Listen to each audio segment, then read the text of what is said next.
What's up, YouTube? It's Langston 2 Live back with another reaction. We got Soul Speaks. He definitely switched his channel up a little bit, and he's bringing us some commentary that we can react to now. Shout out to you for doing that. All right, we got streaming culture keeps getting worse. Let's get into it, y'all. Streaming has become pretty mainstream, and it's become something that millions of people around the world want to do for a living. I mean, I've tried it, I ain't gonna lie. And it's very easy to just look at the Kai Cenats of the world, the iShowSpeeds, the Hassans, the Kades, the Tens, and be like, damn, that is the dream. All you gotta do is sit in front of a computer, play games, dance, react to things, and you can make millions of dollars and become an internet sensation. Like, that seems pretty easy. That seems like the life. But not enough people really talk about the downsides of streaming, and on this channel we strive to essentially give y'all information on what exactly is it like to be a content creator, the good and the Let's bad. dive and while into there's it. other things we can talk about, monetary volatility, work-life balance, in this video I specifically want to talk about the people that you let into your life due to the nature of streaming.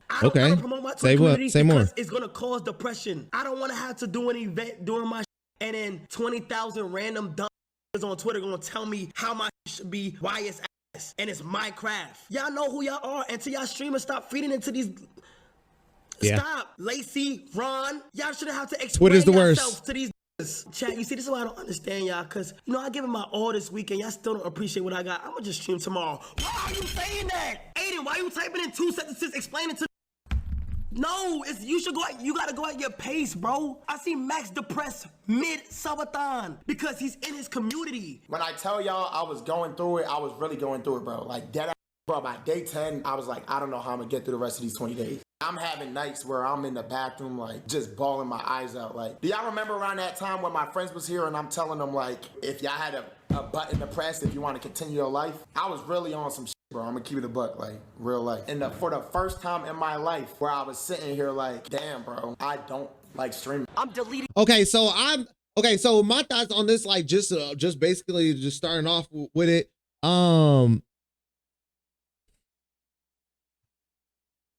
I haven't got to the troll status yet. Let's just say that. Okay, so I'm speaking from a status from where I have a lot of supportive people right now in my chat. Like, I'm still building my community, and but I've also have done a lot of getting rid of the toxicity that comes into my live so much, especially because TikTok's a different type of animal.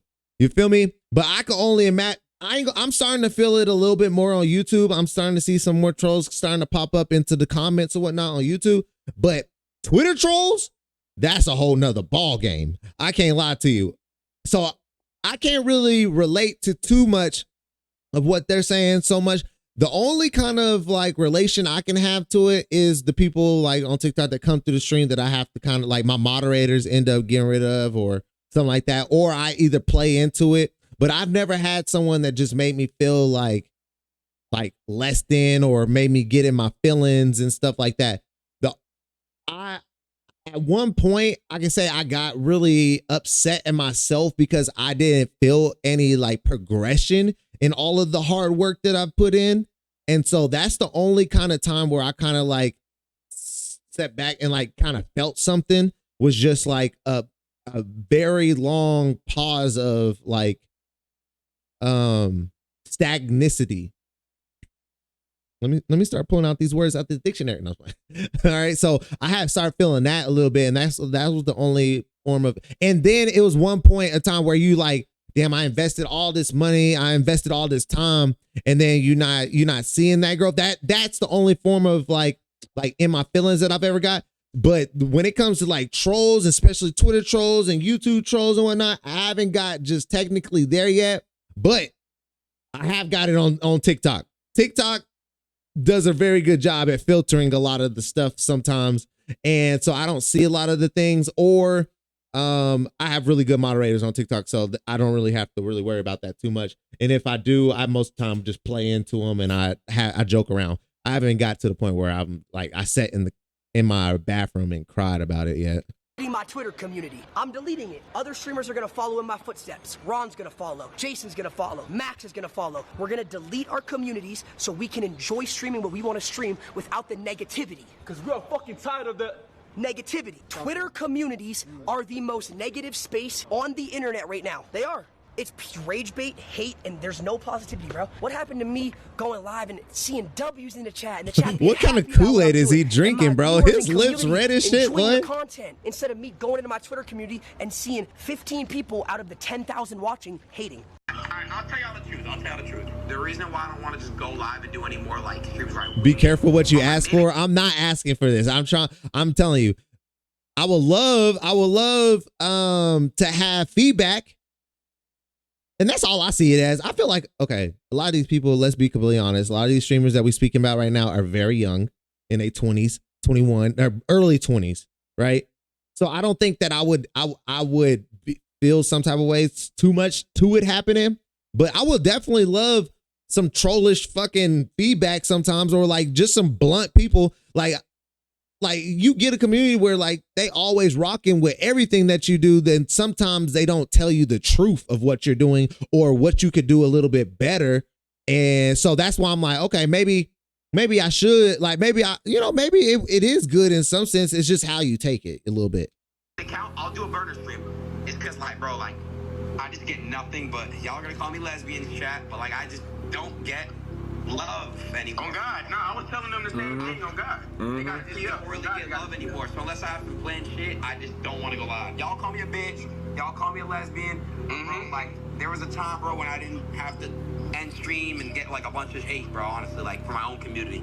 Y'all gotta see my eyes, bro. Like it's just every time I look, it's just like, oh wow. It's true, bro. It's really true. That's facts. I was literally just telling that on God. Yeah, on God. All y'all want to do is compare me to other people when I'm not them, and you know what I'm saying? And it's like I don't fuck with it, bro. So I'm gonna go live. I'm gonna be consistent. I'm just only gonna go live whenever I have shit planned. If I don't have anything planned, it's a wing it type of stream. I'll just stream on my burner, or I won't go live. It's that simple. Y'all can say lesbian, all this shit, Celtic Shack.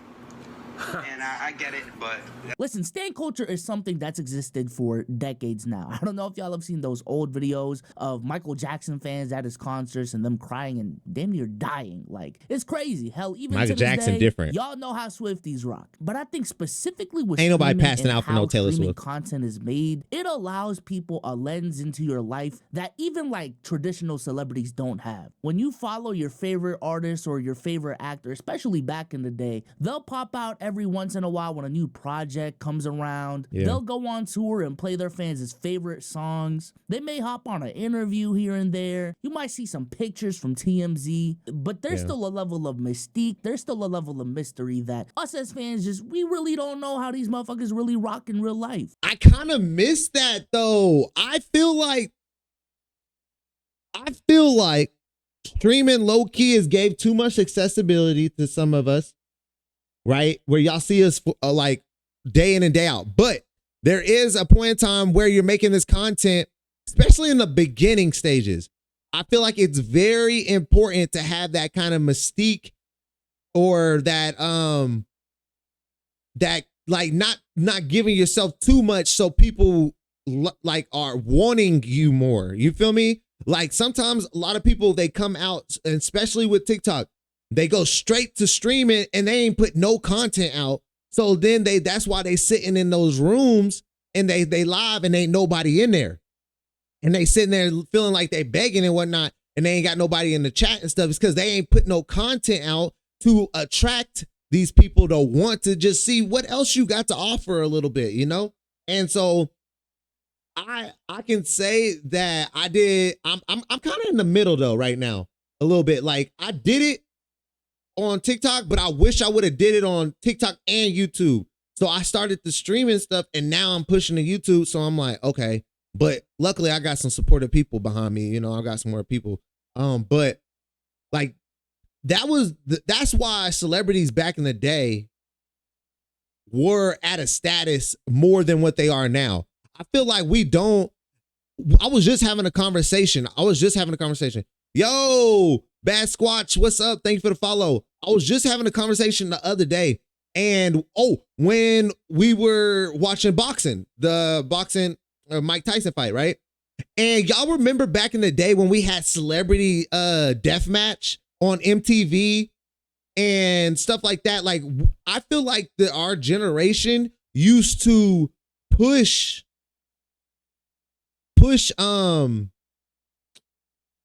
like our celebrities to more stardom, if that makes sense. I feel like we used to be able to like you would know who the announcer was that announced the fight, or you would know the that NoJo on that would probably go live every once in a while. Nowadays it's so oversaturated and we get so much of it, we don't value the time that these people are putting in. But I don't know. I just feel like back in the day, it was definitely the best time to be a creative because people didn't get too much of you and they actually pushed you to stardom. Nowadays, it's we're putting in so much work that we, in some sort, have to push ourselves to stardom through consistency, hard work, thinking outside the box. But back in the day, the talent was the talent, and the people rose that talent to stardom. If that makes sense. Hopefully, I hit nail on the nail, like hammer on nail. But with streaming, that's just not the case. Live streaming, it's in the name, is live. And with the way Twitch streaming has gone over the last couple of years, with how the meta has gone, with marathons and subathons becoming so popular, people streams for damn near days at a time at this point. And when streaming culture demands for 5, 6, 7, 8 hour streams, streaming 5 to 7 times a week, doing subathons and marathons, there is a level of privacy, there's a level of mystique that as a streamer, you just don't have the luxury of having. We was just talking about this today, y'all. Streaming fans are so loyal is because of the fact that they spend so much time watching their favorite streamer that they feel like they know them, like personally. And I'm not gonna lie, with how much these streamers stream nowadays, their fans really do know a lot about them. They know about their family members, they know about their friends, they know about their mannerisms, their interests, hell, their political takes. These motherfuckers probably know how much money they make at this point. Now, I'm not gonna say I have the biggest audience in the world, but on the Let's Keep It a Buck podcast, like a lot of our fans know a lot of things about our personal lives, and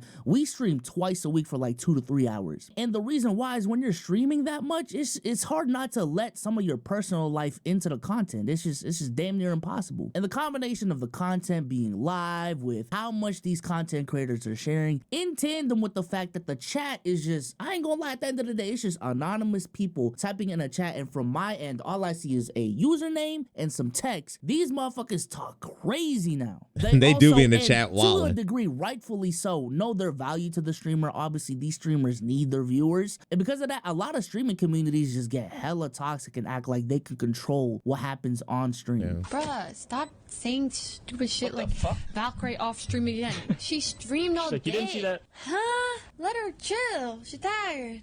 People Facts. are so, like, I've been seeing so much of that weird shit lately. Like, people feeling entitled. And those be the people that ain't doing no supporting.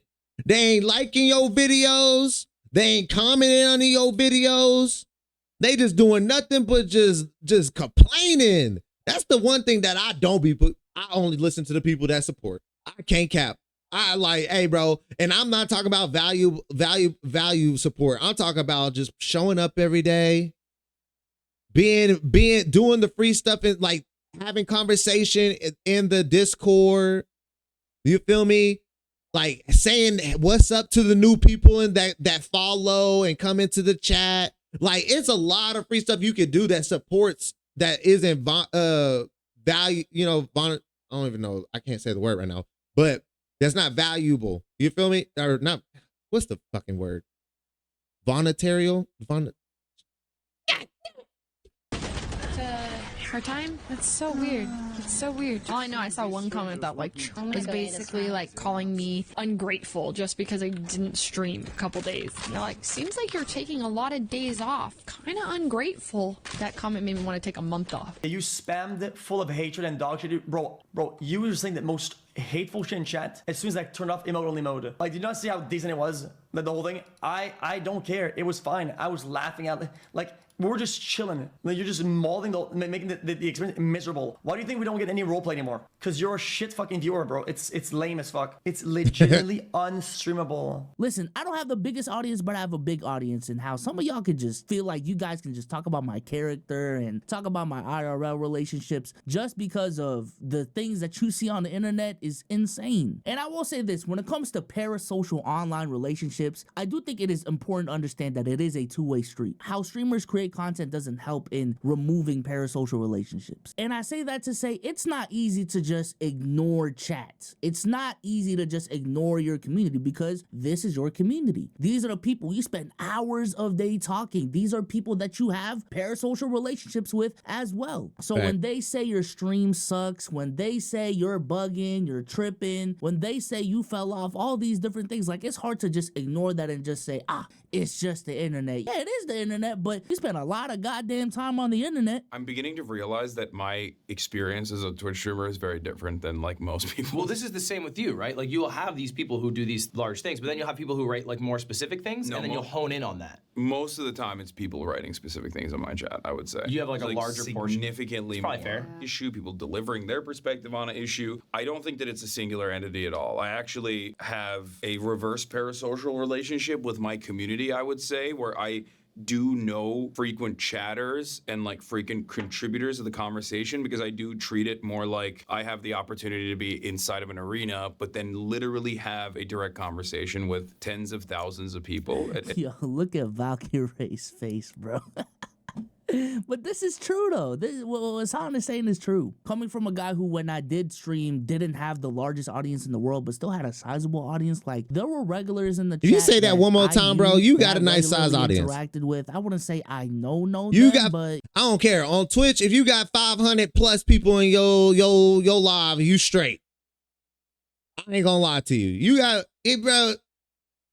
Stop the cap. Stop the cap. You know, we was kind of like online friends. You'll watch him and then he'll like pull up a chatter's message and then he'll highlight it for the whole arena to see. Yeah. And then he'll read it out and he'll be like, your hair looks bad. And then I'll be like, okay, Jordan, 2 years ago you wrote in my chat, my haircut's good. And he'll scroll up and he'll show it. And it's like, how did you remember that? Yeah, it's really bad. I've probably like lost formative memories. I joke about this a lot, but I don't even know what my first kiss was like because I just have Jordan compiled, ready to go.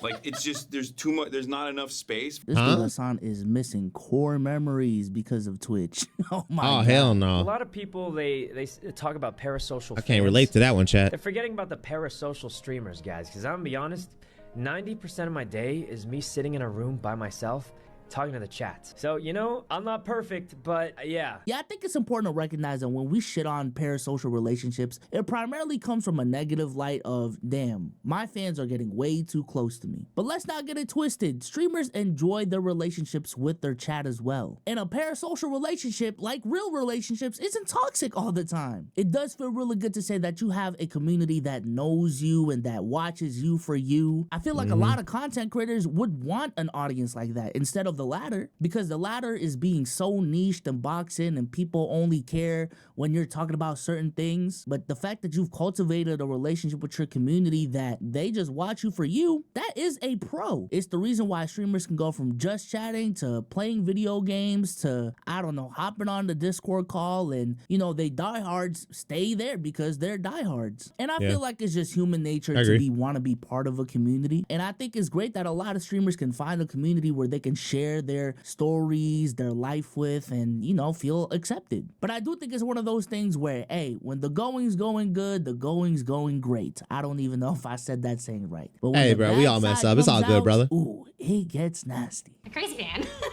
that actually flew in from out of state, went to the 100 Thieves compound. They warned me that this guy was looking for me and that they called the cops, and he left, and he ended up staying at the airport for multiple days and recording videos of himself saying like, I'm not leaving until Ray picks me up. Like, I know that she wants to see me. And it's like really crazy. That's scary. Have you interacted with this person before? No, don't know who this guy is. It was like, if she goes scary. to Coachella without me, I'm gonna be really disappointed, and I'm just sad that like she wanted me to fly out here and she's not even coming to like pick me up. He got in his head that you. Yo, we had somebody like that in chat, bro, in the Discord. Okay, not like that. That's OD. And I feel like only women kind of get that. Like, only women kind of get that kind of to the extreme, I think. I don't know many women that would do that towards a man. But men will do that to women. You feel me? If you're just not watching this, whatnot, at one point I had a couple of people in my Discord and in my community that were making different accounts and acting like a woman and a female speaking to themselves and trying to have conversation with me to get things out of me, to try to catch me up on things. And it got to the point where it was just getting real, it was getting really to the point where like they were trying to like know too much about me, but then try to ruin certain things and certain relationships I had in real life through them finding mutuals that I know in real life through other social medias like Instagram, Facebook. Like, bro, it was crazy. It was crazy.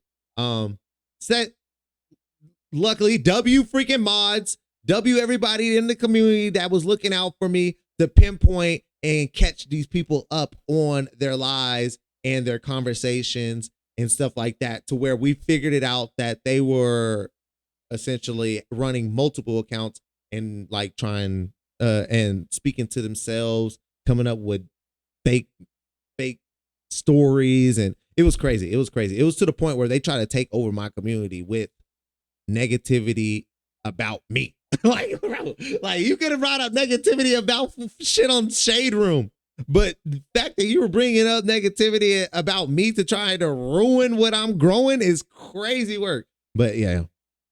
Wanted him to fly out? I genuinely think he had like real mental issues. I've never interacted with this person in my life, and it just kind of like seeing the videos, like him recording himself, like really reminded me like anyone could watch you.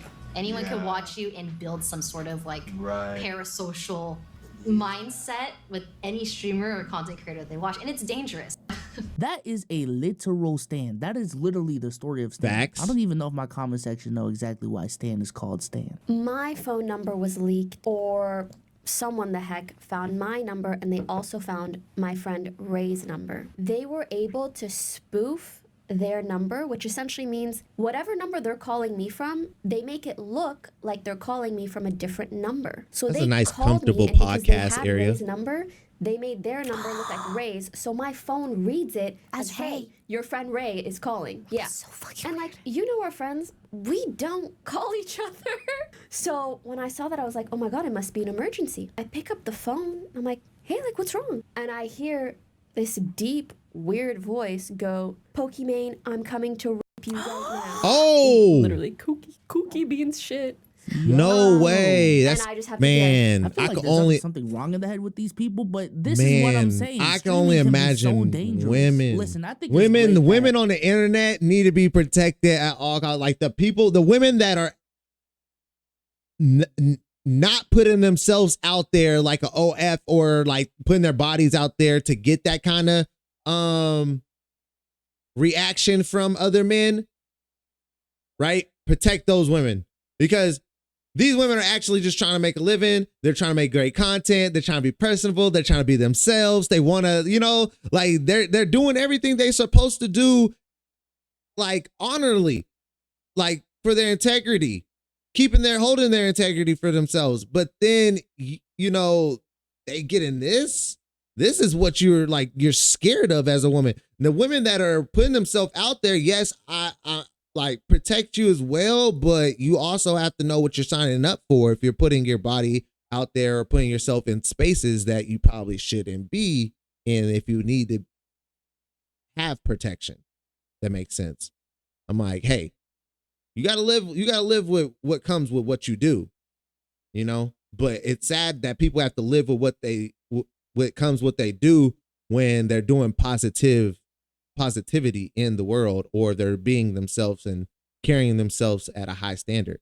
Content creation nowadays is so big that, hey, some big content creators are more popular than traditional celebrities. Or you can make an argument that they're just traditional celebrities at this point. But with more eyes on content creation nowadays, and like I said, with the nature of live streaming specifically, letting all of these people into your life, I think when you're streaming to 20, 30,000 people, a majority of your chat probably isn't going to be weird, right? But the 1%, the 2% that can be extremely really weird. On a scale of 20, 30,000, that could be what, like 200, 300 people, and 200, 300 weirdos running around in the world doing shit like this or having the capability of doing shit like this is scary. Not that ass, because I feel like a lot of these numbers just kind of get lost in translation nowadays. But imagine 200 to 300 fucking weirdos in the world being capable of doing shit like that to you. Like, what the fuck? Bro, especially when the person literally doxed my freaking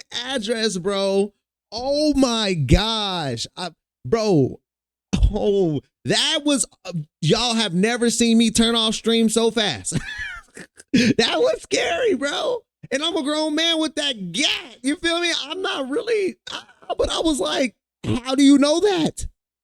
Two, we know how horny and how weird men on the internet, boys on the internet can get. And I feel like when it comes to these stories, women definitely have like the most creepy stories to tell. They do. Like, I feel like on the male side of things, it's a different level of toxicity where their chat is just shitting on them, trying to roast them, trying to cook them, trying to say they fell off. But on the female woman side of things, it's on them getting unsolicited dick pics, getting weird pictures, emails, doxings. Like, that's crazy. Listen, I'm not making this video to deter you from streaming. I just think it is important in any job in life to know the pros and the cons of any job. And like I said in the beginning of the video, it isn't all sunshine and rainbows and you're just sitting in front of a camera making millions of dollars and you just go about your day. It's not that simple. There are a lot of cons to content creation that I feel like day in and day out, we are seeing more of. And while one of the biggest pros of streaming is being able to build a diehard community that watches you for you, that comes with cons. That sentence that I said right there comes with cons, and I think you need to be aware of that. But I'll also say this, what I just said is not an excuse for viewers and communities to be weird. At all. We cannot justify all these weird acts to just, hey, but these streamers should have known what they're getting into. No, bro, like, have some fucking empathy. Because a lot of these streamers don't do what they do to interact with this weird shit, and when the weird shit happens to them, it shouldn't be a whole victim blaming thing. Like, that's fucking weird. But with that being said, let me know what you think in the comment section down below, and I'm